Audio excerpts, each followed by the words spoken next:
On my wedding day, 10 minutes before the vows, I opened the wrong door and found my fiancé asleep with his bridesmaid. I stood there in my wedding dress, the satin heavy and hot, watching the man I loved and the woman I trusted make a choice they could never undo. I didn't cry. I didn't scream. I smiled. And I decided he would be on his knees begging for mercy before the big day was over. I was doing what brides do, waiting while other people made me into a bride. Hair pinned, veil steamed, the makeup artist saying, "Close," and then "Open." My mother talked to the florist, my aunt checked on the ring bearer's shoes, the photographer circled us like a gentle hawk looking for his shot. If you are older, as many of you watching are, you know a wedding is not a day. It's a small city that exists for a few hours and then vanishes. Streets appear, rules appear. People who've never met suddenly have jobs, and one of those jobs is keeping the bride calm. I was calm. I wanted to marry him, Daniel. He was kind in a quiet way. He'd learned how I liked my tea, never forgot my medicine when I caught the winter cough. He kept lists when I lost mine. Do kind men make cruel mistakes? You already know the answer, because you are older and wiser. I was younger and hopeful. The bridesmaid I'll call Claire was someone I had stood up for many times, through a bad divorce, through moves, through bills she could not pay. When she had nothing left, I let her keep her suitcase in my spare room for 3 months. The maid of honor was Jenna, my cousin. Jenna had a smile that ranked first in any room and a temper that hid behind it. She and Claire were friends of convenience, the kind you make when you share a mirror and a wedding date. The hotel had the kind of hallway that looks the same in both directions. My dress needed a stitch. A bead had caught. The sewing kit was in a little white box, and the box was in the wrong room because people move things, and that is how things get lost when people try very hard to be helpful. I walked down the hall alone. Doors whispered at the edges, carpet ulse. I reached the room with the number I remembered, 242, and turned the handle. I was thinking about the vows. I was thinking about how to say "for worse" in a way that sounded honest, not like poetry. I was thinking about tea, because I always do. I opened the door. I saw movement. I saw Daniel's jacket on a chair. I saw Claire's shoes, gold, the ones we chose together, on the floor. One tipped on its side, like it had lost its balance. I heard a sound that I first thought was someone laughing, but it wasn't. It was breath, the kind that happens when people forget they might be seen. I put the sewing kit on the table next to a lamp. My hands were steady. That surprised me. I said, "My mistake." That came out soft as a handkerchief. I closed the door. I stood in the hallway and looked at the pattern on the carpet. It was a maze. That made me smile. I have learned in my life that when something breaks, it makes less noise than you expect. Glass breaks with a crash, but trust breaks like a coat falling off a chair. I was doing what brides do, waiting while other people made me into a bride. Hair pinned, veil steamed, the makeup artist saying, "Close," and then "Open." My mother talked to the florist, my aunt checked on the ring bearer's shoes, the photographer circled us like a gentle hawk looking for his shot. You're a YouTube storyteller with a friendly, engaging voice that's easy to listen to. If you are older, as many of you watching are, you know a wedding is not a day. It's a small city that exists for a few hours and then vanishes. Streets appear, rules appear. People who've never met suddenly have jobs, and one of those jobs is keeping the bride calm. I was calm. I wanted to marry him, Daniel. He was kind in a quiet way. He'd learned how I liked my tea, never forgot my medicine when I caught the winter cough. He kept lists when I lost mine. Do kind men make cruel mistakes? You already know the answer because you're older and wiser. I was younger and hopeful. The bridesmaid I'll call Claire was someone I had stood up for many times, through a bad divorce, through moves, through bills she could not pay. When she had nothing left, I let her keep her suitcase in my spare room for 3 months. The maid of honor was Jenna, my cousin. Jenna had a smile that ranked first in any room and a temper that hid behind it. She and Claire were friends of convenience, the kind you make when you share a mirror and a wedding date. I put the sewing kit on the table next to a lamp. My hands were steady. That surprised me. I said, "My mistake." That came out soft as a handkerchief. I closed the door. I stood in the hallway and looked at the pattern on the carpet. It was a maze. That made me smile. I have learned in my life that when something breaks, it makes less noise than you expect. Glass breaks with a crash, but trust breaks like a coat falling off a chair. I did not shout. I did not run. I made a plan that took exactly the time I had left. The first piece was simple. I asked the planner to find the officiant. I told my mother to sit down, sip water, and count to 200 before she stood back up. I told the violinist to keep playing. People like music. It keeps them from asking questions. Then I found Jenna, the maid of honor. I needed help. I needed someone to hold the line. I thought blood would do it. Family holds. That is what we tell ourselves. "Jenna," I said, "there's been a change." "What kind of change?" she asked, smiling, always smiling, even now, as if her face did not understand bad news. I said, "The kind you're thinking." Her smile flickered off. She said, "Claire, too fast." I nodded. "And Daniel." She looked over my shoulder toward the hallway as if she could see them through walls. She asked, "Are we stopping this?" I said, "We are finishing it, on my terms." You might think I was ice. I was not. I was heat drawn so tight it could not spread. I told Jenna exactly what to do. Keep the bridesmaids ready. Keep the timing tight. Speak to the DJ. We start on time, I told her. I walk the aisle. But when I reach the front, I will ask for the microphone. "Are you going to call it off?" she asked. "I'm going to tell the truth," I said, "and I'm going to give Daniel a chance to do something hard." I looked at her. "And I need you to stay with me, not with your own ideas." She frowned. That was new. My own ideas? "We'll talk later," I said. Later had a way of showing up sooner than you expect. Back to the hallway, 10 minutes before the ceremony. I went back to that door. I knocked, gentle but sure. I heard the scramble. I heard fabric and the click of a belt, and a whisper that was too low to catch words but clear in tone. Panic. I stepped in. I did not look at the bed. I looked at the people. Daniel reached for me like someone whose boat has drifted and sees the dock. "It was a mistake," he said. He always used those words when he lost his keys or missed a turn. "It was a mistake." Claire pushed hair away from her face. She was already angry at me, which is a talent I had seen before. Her ability to skip past guilt and land on blame.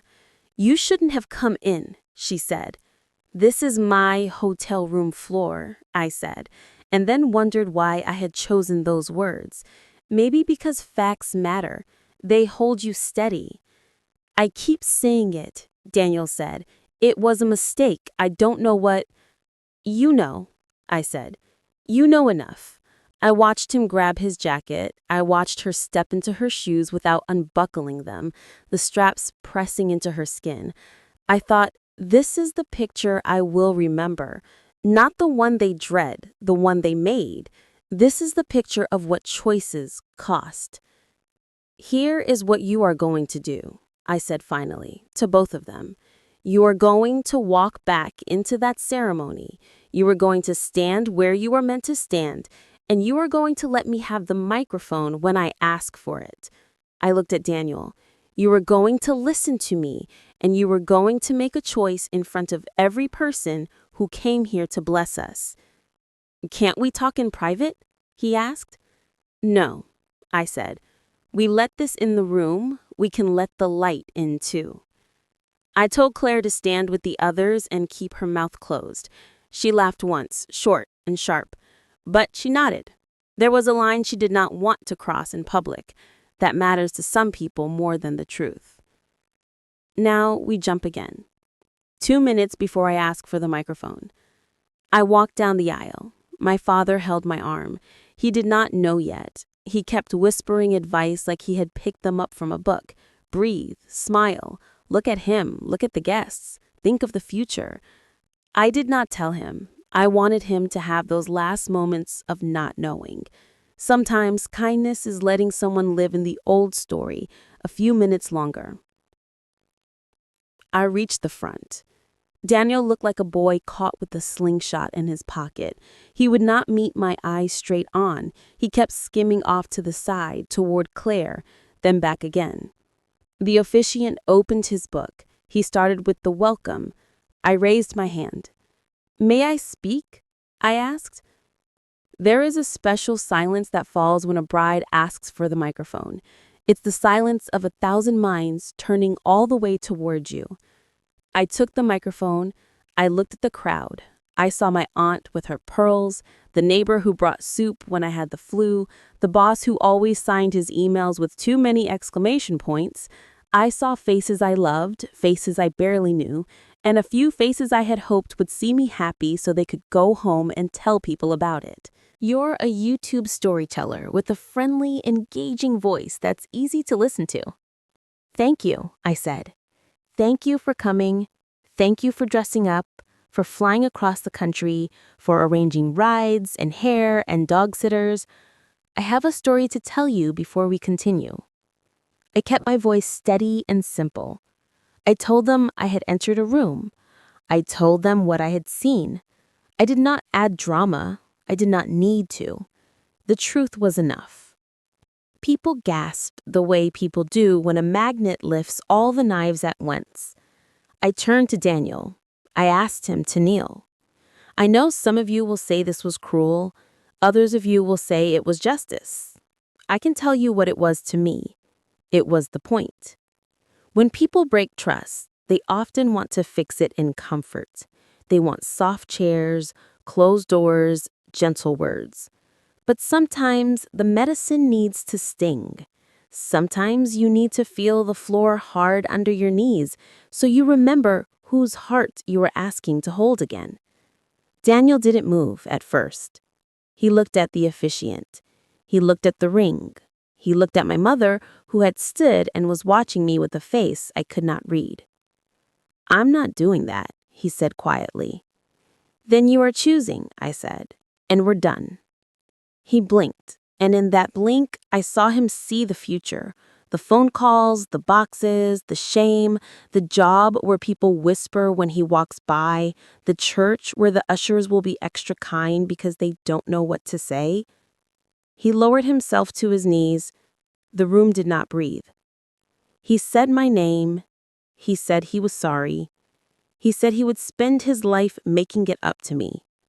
He said, here he reached for my hand and I let him hold it. He said he did not know why he did it. That is the truest lie people tell when they are caught, not knowing why. I leaned toward him so only he could hear me.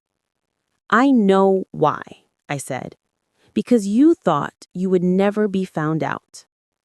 He looked at me like a student who has missed the main lesson. What do I do? He asked. I could have ended it there, walked away, lifted my dress, stepped over the aisle runner like a river to cross.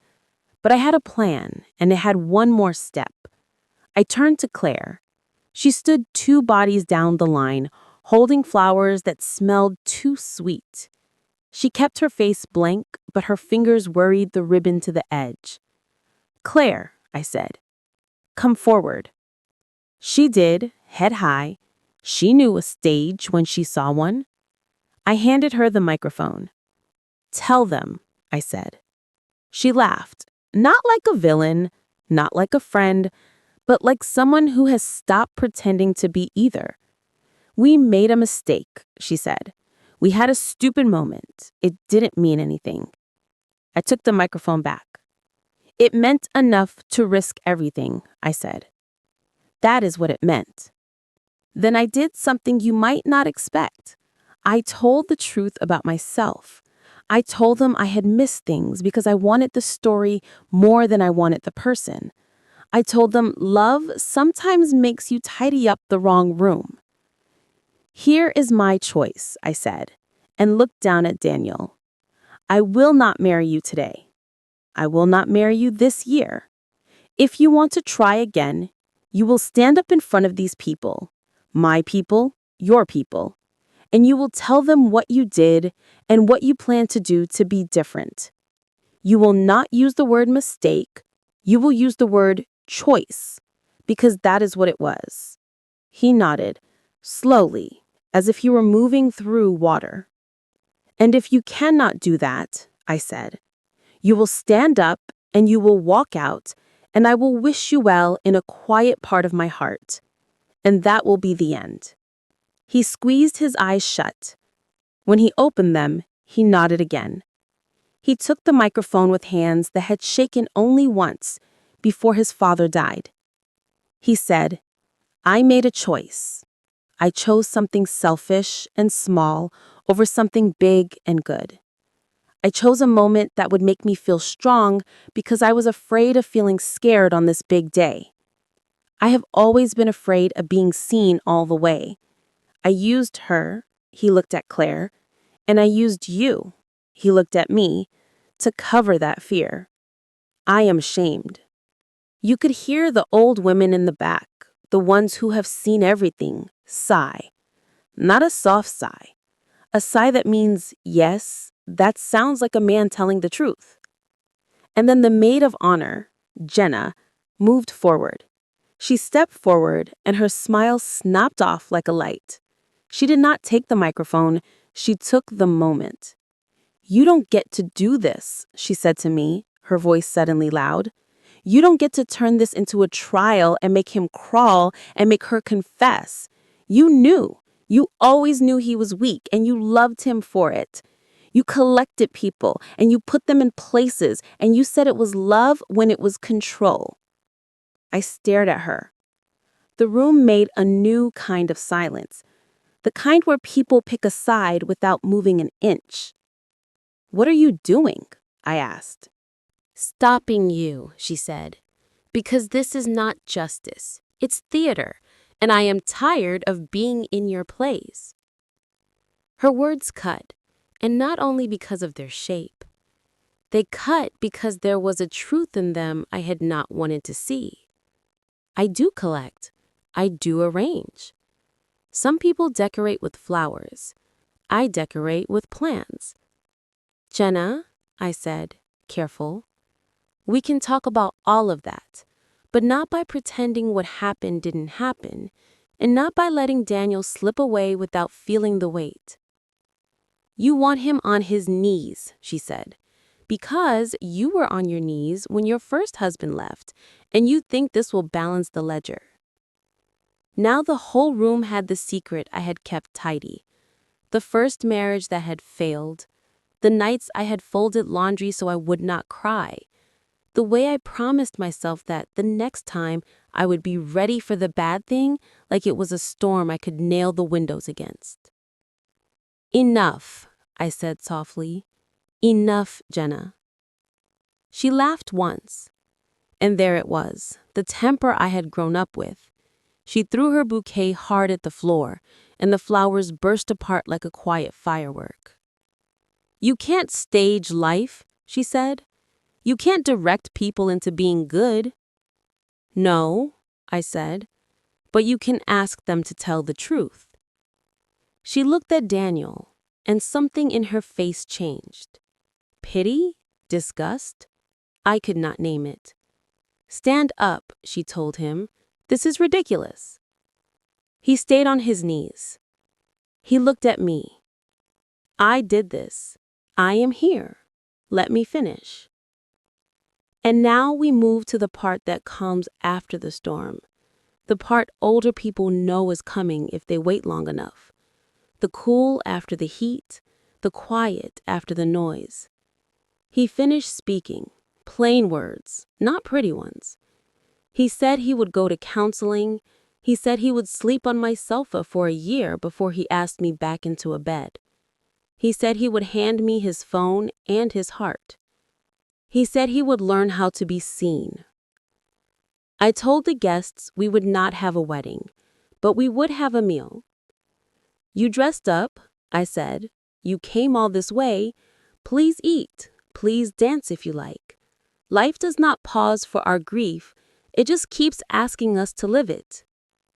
People clapped, a strange, thin sound at first, that grew warmer as courage makes it warm.